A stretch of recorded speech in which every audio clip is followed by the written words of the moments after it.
ओम ओम नमः सदेभ्यः। ओम नमः सदेभ्यः। ओम नमः सदेभ्यः।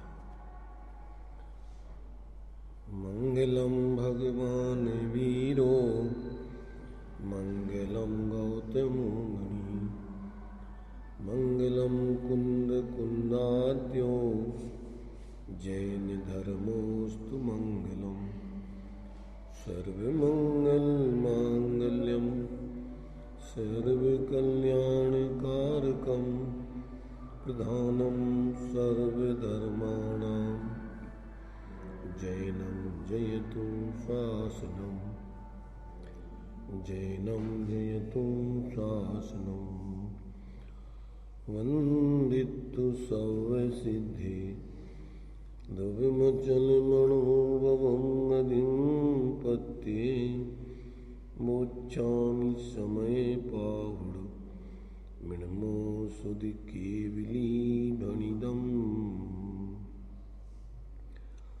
नमः समय साराय श्वानभूत्या चकाशति चित्स्वभावाय भावाय सर्वभावान्तरच्छिदे।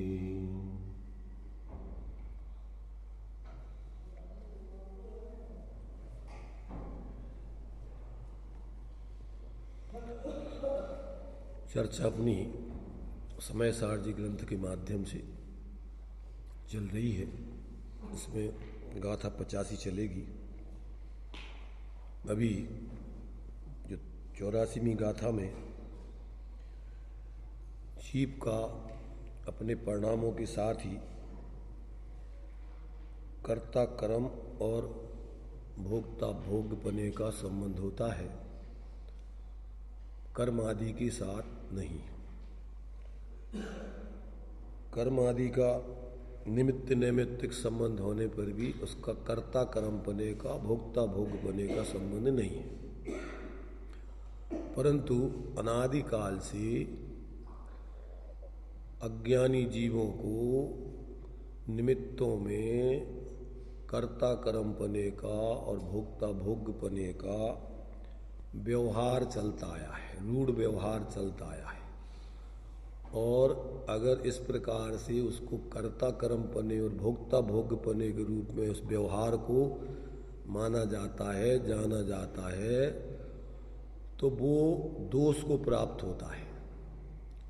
यदि व्यवहार निमित्त नैमित्तिक संबंध को उपचार माना जाए तो वो भूषण है, और यदि उसको कर्ता कर्मपना भोक्ता भोग्यपना माना जाए तो वो दूषण है। ऐसा यहाँ पर आचार्य देव अब उस कर्ता कर्मपने की रूढ़ व्यवहार में, उस निमित्त नैमित्तिक संबंध के व्यवहार में जो रूढ़ रूप से कर्ता कर्मपने की और भोक्ता भोग्यपने की भ्रांति है, उसमें दूषण यहाँ पर देते हैं। निमित्त नैमित्तिकपना व्यवहार को व्यवहारपना दूषण नहीं है, वो भूषण है। परंतु यहाँ पर तो उस कर्ता कर्मपने की और भोक्ता भोग्यपने की उसमें तादात्म्यपने की वृत्ति मानना, इस प्रकार से उसको दूषण देते हैं। यहाँ देखिए गाथा है 85, इसको पढ़ते हैं, फिर अपन टीका आदि के माध्यम से विचार करेंगे। यदि पुग्गल कम्यमिणम कुब्बदीतं चैव वे यदि आदा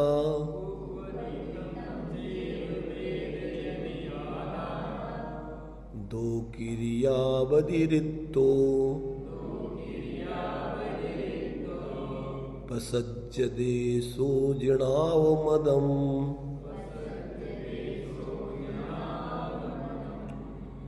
पुद्गल करम जीव जो करे उन्हें को ही जो जीव भोग में जिनको असम्मत द्विक्रिया से एक रूप आत्मा हुए। यदि आत्मा इदम इस पुद्गल कर्म को करोति करे और तदेव उसी को वेदयते भोगे तो सा वह आत्मा द्विक्रिया व्यतिरिक्तः दो क्रियाओं से अभिन्न प्रसजति दो क्रियाओं से अभिन्न ठहरे दो क्रियाओं का प्रसंग आवे। और जिनाव मतम जिनेन्द्र भगवान को यह बात सम्मत नहीं है, मान्य नहीं है। भगवान जिनेन्द्र देव ऐसा नहीं मानते हैं, इसको गलत मानते हैं कि इस प्रकार से है नहीं। टीका, पहले तो जगत में जो क्रिया है सो सब ही परिणाम स्वरूप होने से वास्तव में परिणाम से भिन्न नहीं है। क्रिया क्या है? परिणाम स्वरूप है।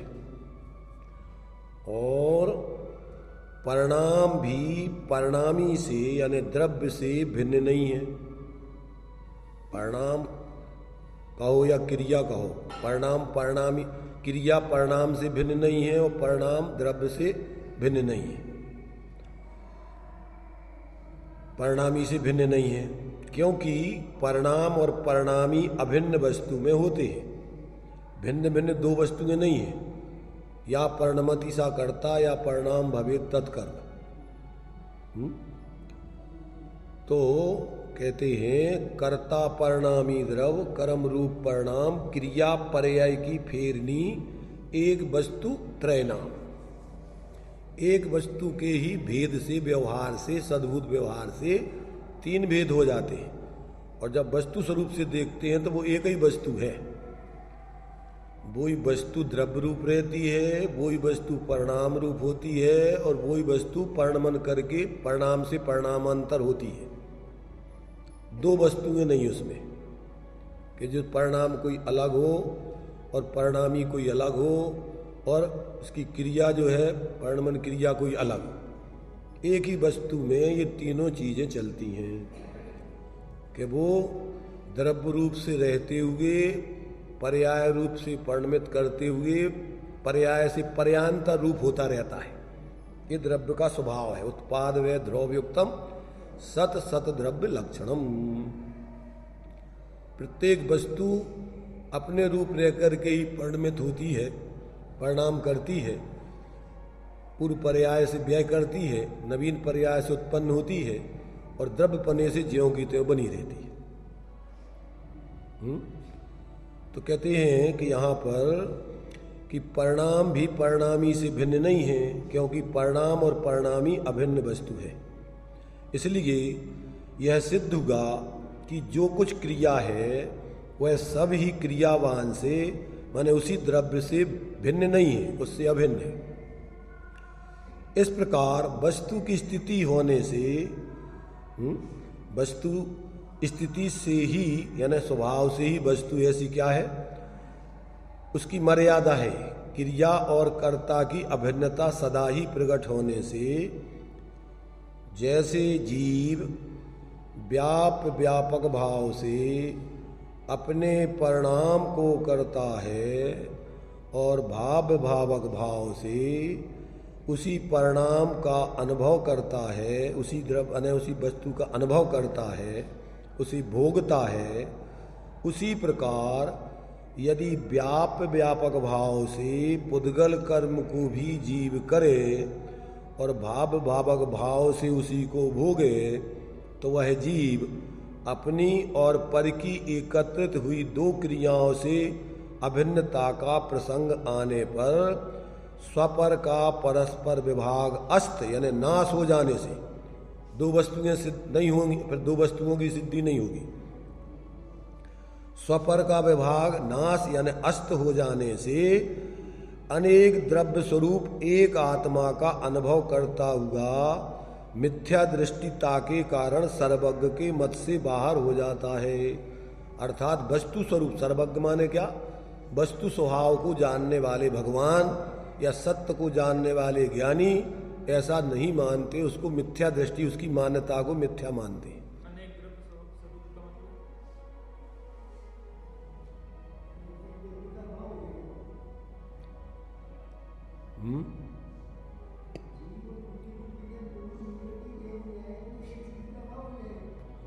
एक चीज का अभाव नहीं, अनेक वस्तुओं का अभाव हो जाएगा। अगर एक वस्तु अन्य वस्तु को करे, उस रूप परिणमित हो गए, तो उस वस्तु का अभाव हो गए, सब एक ही बन जाएंगे। इसलिए यहाँ कहते हैं कि उसमें क्या होता है कि एकत्रित हुई दो क्रियाओं से अभिन्नता का प्रसंग आने पर स्वपर का परस्पर विभाग माने भेद अस्त हो जाने से अनेक द्रव्य स्वरूप एक आत्मा का अनुभव करता हुआ ऐसा वो जीव, वस्तु स्वरूप तो ऐसा होता नहीं, उसकी दृष्टि मिथ्या हो गई। मिथ्या दृष्टि पने के कारण सर्वज्ञ के मत से यानी उसकी मान्यता सही नहीं है भगवान के ज्ञान में। इसका नाम है मिथ्या दृष्टि। वस्तु नहीं होती मिलकर के, आत्मा और शरीर तो भिन्न भिन्न ही है, और देह जीव को एक गिने बहिरात्म तत्व मुधा है। जो लोग, जो जीव शरीर और आत्मा को एक ही मानते हैं, इस असमान जाति पर्याय को एक ही द्रव्य मानते हैं, उन जीवों को आचार्य भगवान सर्वज्ञ देव और वस्तु का स्वरूप क्या है, कहता है कि ये तुम्हारा मानना मिथ्या है। इसका नाम है मिथ्या दृष्टि। अपन कहते हैं ना मिथ्या दृष्टि। मिथ्या दृष्टि माने जैसा वस्तु का स्वरूप नहीं है वैसा मानना जानना, उसका नाम मिथ्या दृष्टि। और यही अनंत संसार का कारण है। ऐसे मिथ्या दृग ज्ञान चरण। अब अपन क्या कर रहे हैं कि शरीर को अपना बनाने के लिए रात दिन प्रयत्न कर रहे हैं। अब हम शरीर से अलग नहीं हुए, अलग तो है ही और अलग होना है। आयु प्रमाण व्यवहार से शरीर में रहेगा, निमित्त नैमित्तिक संबंध से। ये निमित्त नैमित्तिक संबंध भी झूठा नहीं है। अगर निमित्त नैमित्तिक संबंध नहीं हो तो संसार की सिद्धि नहीं हो,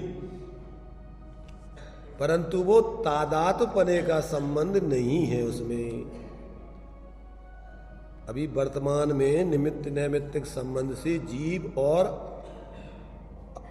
शरीर मनुष्य पर्याय में क्या हो गए, व्यवहार से बंधन को प्राप्त हो गए। इसलिए उसका एक क्षेत्रावगाही संबंध चल रहा है। अगर नहीं हो तो ये संसार की दशा सिद्ध नहीं हो गई। तो दो द्रव्य मिल करके वर्तमान में उनका व्यवहार से बंधन है, कर्मों का, आत्मा का। परंतु परमार्थ से विचार करने पर, तात्विक दृष्टि से विचार करने पर दोनों की सत्ता पृथक पृथक है, एक नहीं हो गई।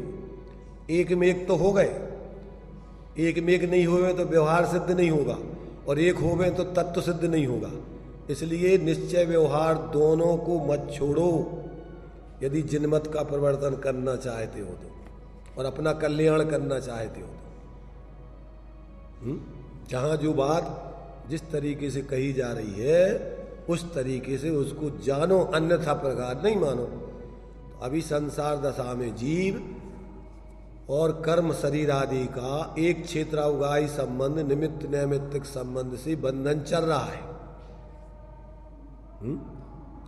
अभी अपन ने शरीर और आत्मा और कर्मों का एक क्षेत्रावगाही संबंध पढ़ा, विकारी परिणामों का संयोग संबंध पढ़ा, और ज्ञान और आत्मा का तादात्म्य संबंध पढ़ा।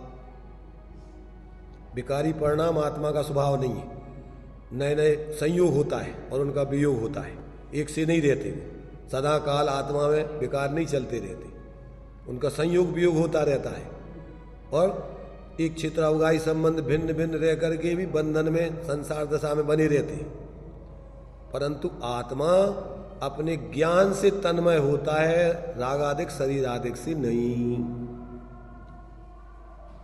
ये भेद विज्ञान, जब तक ऐसा भेद विज्ञान नहीं होता तब तक अनादिकाल से जीव रागादिक शरीरादिक ज्ञानादिक सबकी खिचड़ी बना करके एक में एक करके मानता रहता है। किसी का नाम मिथ्यात है। व्यवहार किसी द्रव्य को किसी द्रव्य में, उसके गुण आदि को किसी का किसी में मिला करके, कारण कार्य आदि को किसी में मिला करके कथन करता है प्रयोजन वसात।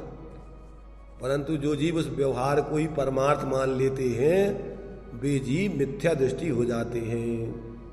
और जो जीव व्यवहार को व्यवहार नहीं मानते हैं वे जीव भी मिथ्या दृष्टि बने रहते हैं।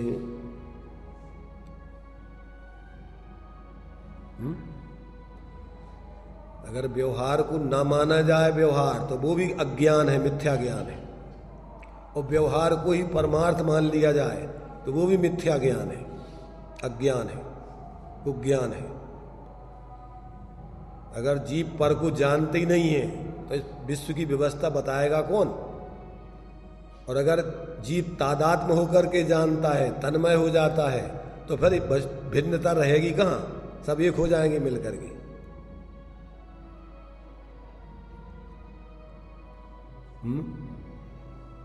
तो समस्या बहुत है और समस्या कुछ भी नहीं है। नहीं समझो तो समस्या ही समस्या है, और समझ लो तो खेल है, कुछ नहीं है फिर। निज को निज पर को पर जान, फिर दुख का नहीं लेस निदान।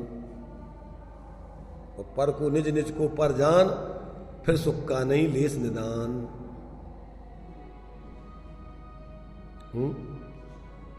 तो देखो भाई, आचार्य देव कितनी सहजता और सरलता से वस्तु व्यवस्था समझा रहे हैं, पर अपन आगे का पाठ पीछे का सपाट करते जाएं तो गड़बड़ घोटाला होता है।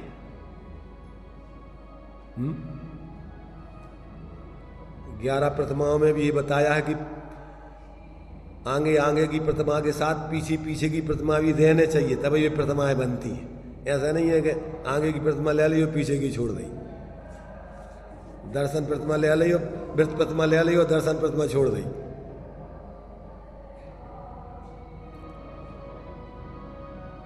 तो देखो, अपन को इस पंचम काल में भी भगवान जनेन्द्र की वाणी चतुर्थ काल जैसी अपन को मिल रही है सुनने को। अगर इसको समझ लो तो भगवान का जैसा समूषण में उपदेश चलता है वही उपदेश है ये। आचार्य जयसेन कहते हैं कि समूषण में कोई भगवान हथेली पर रख के आत्मा नहीं बताते, वहां पर भी वे शब्दों की दिव्य ध्वनि में ही संकेत करते हैं वस्तु स्वरूप का, और हम भी तुम्हें शब्दों में ही समझा रहे हैं।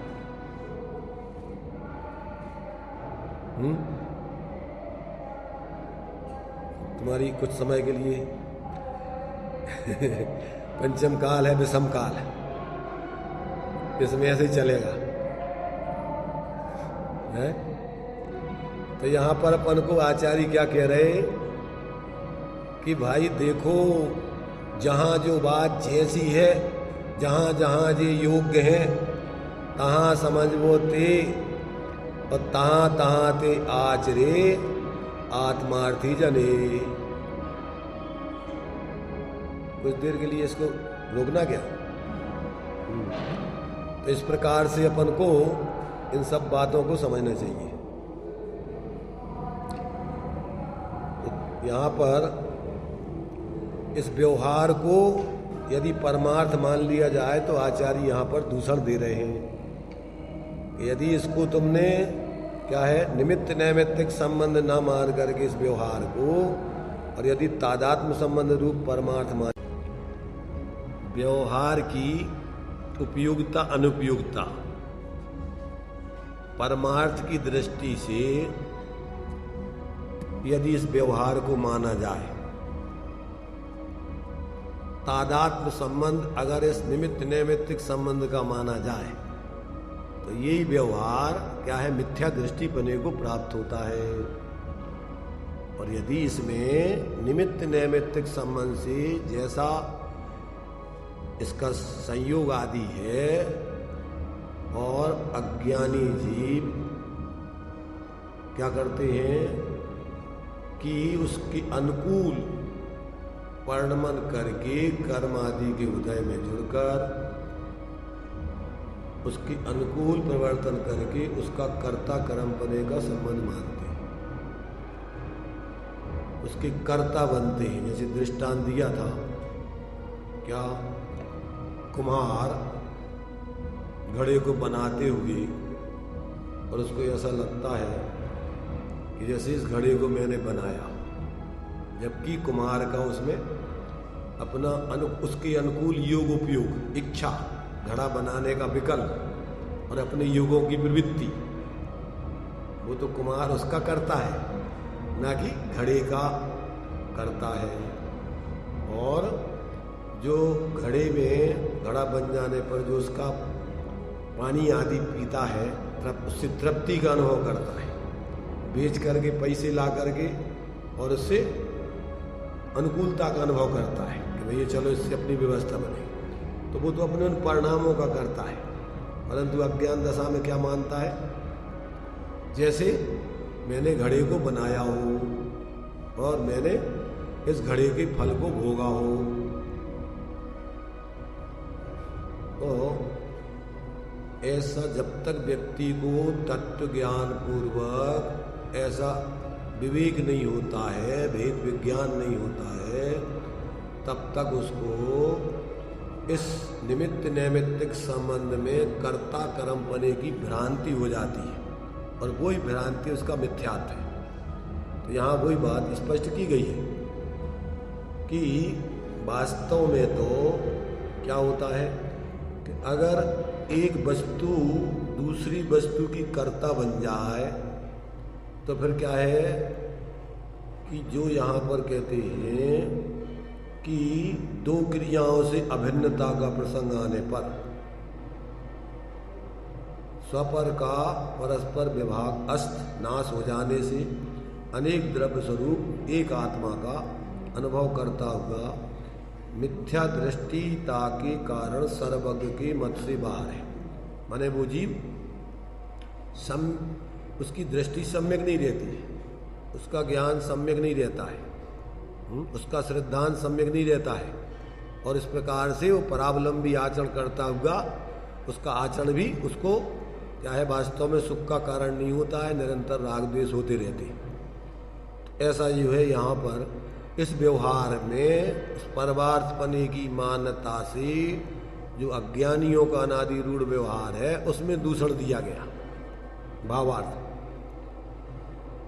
दो द्रव्यों की क्रिया भिन्न ही है, जड़ की क्रिया को चेतन नहीं करता और चेतन की क्रिया को जड़ नहीं करता है। जो पुरुष एक द्रव्य को दो क्रियाएं करता हुआ मानता है वह जीव मिथ्या दृष्टि है, क्योंकि दो द्रव्य की क्रियाओं का एक द्रव्य करता है ऐसा मानना जिनेन्द्र भगवान के मत में नहीं है। यानी भगवान जिनेन्द्र ऐसा उसको नहीं जानते मानते। तो ये जो है यहाँ अपने लिए जब तक इस प्रकार का भेद विज्ञान नहीं होता है तब तक ये अज्ञान दशा में मिथ्या कर्ता कर्मपने की भ्रांति चलती है।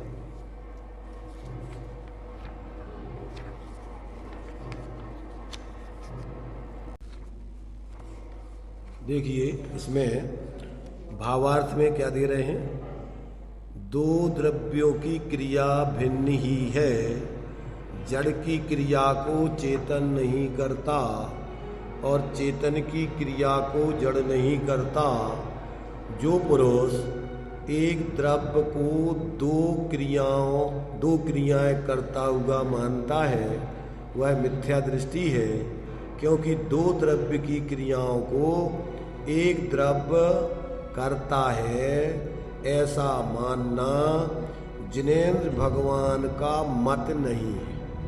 जिनेन्द्र भगवान का मत नहीं है मतलब क्या, भगवान के ज्ञान में ऐसा वस्तु का स्वरूप नहीं आया, उन्होंने ऐसा उपदेश नहीं दिया।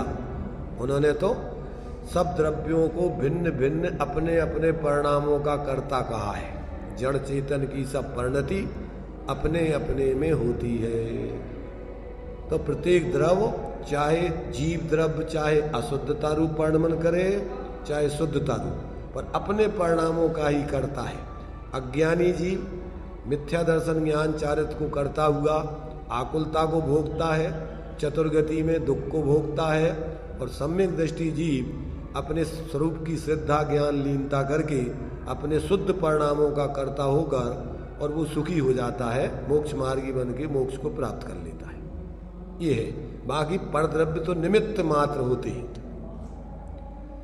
जब भी जीव विकारी परिणमन करेगा तो कर्मों का उदय होगा, पर कर्मों का उदय तुम्हारे विकारी परिणाम नहीं कराएगा। और जब जीव विकारी परिणाम करेगा तो नए कर्मों का आश्रय बंद होगा, परंतु वो तुम्हारे विकारी परिणाम कर्मों को नहीं बांधते, उन पुद्गलों में भी बंधने की व्यवस्था है, समझ, कर्म रूप परिणमन करने की व्यवस्था है। ये तात्विक दृष्टि से समझना। तो जीव तो अपने विकारी परिणाम करके दुखी होता है और अपने निर्विकारी परिणाम करके सुखी होता है, और कर्मों का बंध विकारी परिणाम करता है। तो ये व्यवस्था है लोग की। क्यों? जब विकारी परिणाम करेगा तो उसके प्रतीक रूप में कर्मों का आश्रय बंद होकर जीव को चतुर्गति संसार में परिभ्रमण करना पड़ेगा। और जब जीव अपने को अपना स्वरूप जानकर मानकर उसकी स्थिरता करेगा तो कर्मों का आश्रय बंध रुकेगा, संबर निद्रा होगी, कर्मों का क्षय होगा और जीव संपूर्ण संयोगों से और संयोगी भावों से पृथक होकर शुद्ध सिद्ध दशा को प्राप्त कर लेगा। सीधी सादी व्यवस्था है बिल्कुल, इसमें कोई कठिनाई की बात नहीं है, लड़ने झगड़ने की। और इसमें सांप्रदायिक बुद्धि से अपने अपना धर्म नहीं होता है। धर्म तो जैसा वस्तु का स्वरूप है वैसे ही है, वैसे ही रहेगा। एक होई त्रय काल में परमारथ को पंथ। मोक्ष मार्ग अनादिकाल से अनंत काल तक कितना है? एक ही मोक्ष का मार्ग है, एक ही था, एक ही रहेगा, चाहे मानो या ना मानो। अग्नि गर्म होती है तो आज भी, पहले भी होती थी, आज भी होती है, भविष्य में भी होगी। वस्तु का स्वरूप कभी तीनों कालों में बदलता नहीं। ऐसे सभी जीव जितने भी सुखी हुए हैं, हो रहे हैं, होंगे, वो सब परद्रव्यों से भिन्न अपनी आत्मा को जानकर मानकर उसकी स्थिरता करके, और जितने भी जीव भटक रहे हैं वो सब अपने स्वरूप को भूल के और मिथ्या पर में कर्तृत्व, एकत्व, ममत्व, कर्तृत्व बुद्धि करके भटक रहे। इसमें तो ये कोई जैन अजैन, हिंदू मुसलमान सब जीव हैं। ये सब हिंदू जैन, ये तो कर्म के निमित्त से जो संयोग मिले हैं उसमें यही तो बता रहा है कि यही जो संयोग है और जो व्यवहार है उसमें परमार्थ मान लेना, यही मिथ्यात्व है। संयोग को संयोग जानो। शरीर का संयोग हुआ है, चाहे मुसलमान हो, चाहे हिंदू हो, चाहे जैन हो, जब तक अभी तो कर्म के निमित्त से तुमने जैसा कर्म किया उस कुल में पैदा हो गए। 8 कर्मों में एक कौन सा कर्म है? गोत्र कर्म। उस गोत्र कर्म के निमित्त से तुम्हें ये बाह्य संयोग मिला है। अब इसमें कोई आत्मा गोत्र रूप नहीं हो गई, ये तो कर्म के उदय की देन है। तुम्हारा स्वभाव तो सब जीव हो, ज्ञान स्वरूप हो। अपन तो छोटी छोटी बातों में खंडेलवाल, बगेरवाल, पोड़वाल, परवार, फलाना, कितने कितने गोत्र हैं, जातियां बना रखी, और उनमें इतने रचे पचे हैं कि उससे आगे नहीं हटना चाहते। एक लोक व्यवस्था की दृष्टि से जिए रहे वो कोई बुराई नहीं है, परंतु उसको ही अपना परमार्थ स्वरूप मान ले, अपने स्वरूप को, आत्मा को भिन्न जान करके उसकी आराधना नहीं करें। इस सब अनादिकाल से मूर्ता में व्यक्ति जी रहे। इसलिए अगर व्यक्ति ईमानदारी से तत्वों का अभ्यास करे और फिर अपने भेद विज्ञान करके स्वरूप आराधना करे, तो कोई जाति का हो, किसी पांति का हो, किसी कुल का हो और किसी गति का हो, जीव है वो, ये सब कर्म के उदय के संयोग, संयोगी भाव है। परमार्थ से तो सब जीव हैं। चेतन को उपयोग रूप, चिन्ह मूरत बिन मूरत अनूप, पुद्गल नव धर्म धर्म काल, इनते न्यारी है जीव, सब जीवों की चाल। कोई एक जीव की बात नहीं है, ये जीवों का स्वरूप है। इसलिए बहुत ही सुंदर तरीके से भगवान सर्वज्ञ के ज्ञान में जो वस्तु स्वरूप आया, अपन को भाग्य से ये सुनने समझने को मिला। इसको अगर अपन समझ करके अपनी बुद्धि को व्यवस्थित करके जिए तो अपन को कहीं कोई समस्या नहीं है। अपन किसी पचड़े में नहीं पड़े, सांप्रदायिक बुद्धि के व्यक्तिवाद में नहीं पड़े किसी की, कि हम उनके शिष्य हैं, हम उनके भगत हैं, हम इनके भगत हैं, हम 13 पंथी हैं, हम 20 पंथी हैं, हम श्वेतांबर हैं, हम दिगंबर हैं।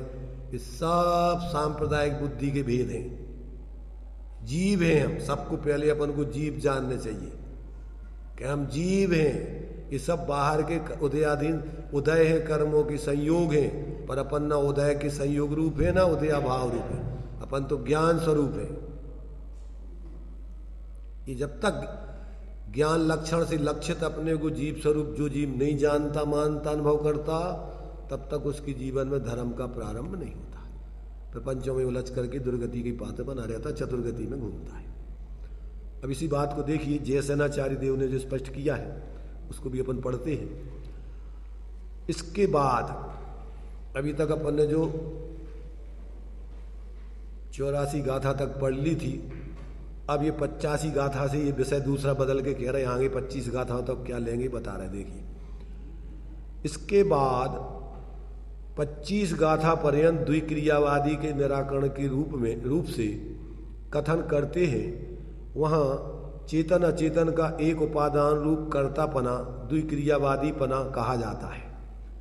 क्या कहा जाता है? चेतन अचेतन का एक उपादान रूप कर्तापना द्विक्रियावादीपना कहा जाता है। माने दो द्रव्यों का एक कर्ता नहीं हो सकता है, और दो द्रव्यों का एक क्रिया के दो कर्ता नहीं हो सकते। क्या दो कर्ता नहीं हो सकते हैं, और दो क्रियाओं के एक कर्ता नहीं हो सकता है। जड़ चेतन की क्रिया अलग अलग है और उसका एक ही कर्ता मान लिया तुमने, जीव ही को मान लिया कि शरीर का भी काम जीव ही कर रहा है और आत्मा का काम भी कर रहा है। ये सब द्विक्रियावादी मिथ्या दृष्टिपने की सिद्धि के लिए 25 गाथा पर्यंत यहाँ पर हम आगे विषय चले गए, अनेक अनेक अपेक्षाएं बदल बदल के बताएंगे। तो यहाँ कहते हैं इसके बाद ये 25 गाथा पर्यंत द्विक्रियावादी के निराकरण के रूप से कथन करते हैं। वहाँ चेतन अचेतन का एक उपादान रूप कर्तापना द्विक्रियावादीपना कहा जाता है। उसका संक्षेप व्याख्यान रूप से यदि पुग्गल कम्यमिणम इत्यादि ये दो गाथाएं 85 और 86, उनका विवरण 12 गाथाओं में, ये संक्षेप में दो क्रियावादियों का निरूपण 2 गाथाओं में हो गया। अब इन्हीं का विस्तार पुग्गल कम्य निमित्तम इत्यादि गाथा, उसके निमित्त नैमित्तिक संबंध आदि सब खुलासा करेंगे। इत्यादि गाथा क्रम से प्रथम 6 स्वतंत्र गाथाएं हैं। उसके बाद अज्ञानी एवं ज्ञानी जीव के कर्ता और अकर्तापने के, माने ज्ञानी जीव किसका करता है, यानी इस दो क्रियाओं में क्या है, अज्ञानी जीव उनका करता है और ज्ञानी जीव अकर्ता रहता है, उनका दो क्रियाओं का कर्ता नहीं होता है वो। तो इस प्रकार से उसके बाद अज्ञानी और ज्ञानी जीव के कर्ता अकर्तापने की मुख्यता से परमपाणम कुब्बदी इत्यादि दूसरी 6 गाथाएं, माने इन 2 गाथाओं को संक्षेप में बता दिया वही, और ये 12 गाथाओं में उन्हीं का विस्तार करेंगे। और फिर उसके बाद उन्हीं द्विक्रियावादियों का विशेष व्याख्यान करने के लिए उपसंहार रूप से 11 गाथाएं लिखेंगे। वहाँ 11 गाथाओं में व्यवहार नय की मुख्यता से व्यवहारस्दु इत्यादि 3 गाथाएं हैं। तत्पश्चात निश्चय नय की मुख्यता से जो पुग्गल दब्बाणम इत्यादि 4 गाथा सूत्र हैं। और फिर द्रव्य कर्मों के उपचार कर्तृत्व की मुख्यता से जीव ही हेतुभूदे इत्यादि, जीवम ही हेतुभूदे इत्यादि 4 गाथा सूत्र हैं। इस प्रकार समूह रूप से 25 गाथाओं द्वारा तीसरे स्थल में समूह ये पीठिका की जानकारी उपसंहार रूप में दे दी, माने ये समूह रूप में दे दी, भूमिका के रूप में, पीठिका के रूप में। अब उसका क्रम से अभी जो अपन ने 85 गाथा पढ़ी है, उस 85 गाथा का तात्पर्य उसकी हिंदी अब चालू कर दे। यहाँ से 25 गाथाओं की सामूहिक पीठिका बता दी, भूमिका। अब 25 गाथाओं में क्या क्या वर्णन किया जाएगा वो बताकर अब ये 2 गाथाएं संक्षेप से जो अपन को यहाँ पर बताई हैं कि वहाँ चेतन अचेतन का एक उपादान रूप कर्तापना द्विक्रियावादीपना कहा जाता है। तो 2 गाथाओं में संक्षेप में, और फिर उन्हीं का विस्तार करेंगे ये 23 गाथाओं में। तो ये 85 और 86, और 85 गाथा का खुलासा करते हैं जयसेन स्वामी। अब जो पहले कहे गए कर्म के कर्तृत्व एवं भोक्तृत्व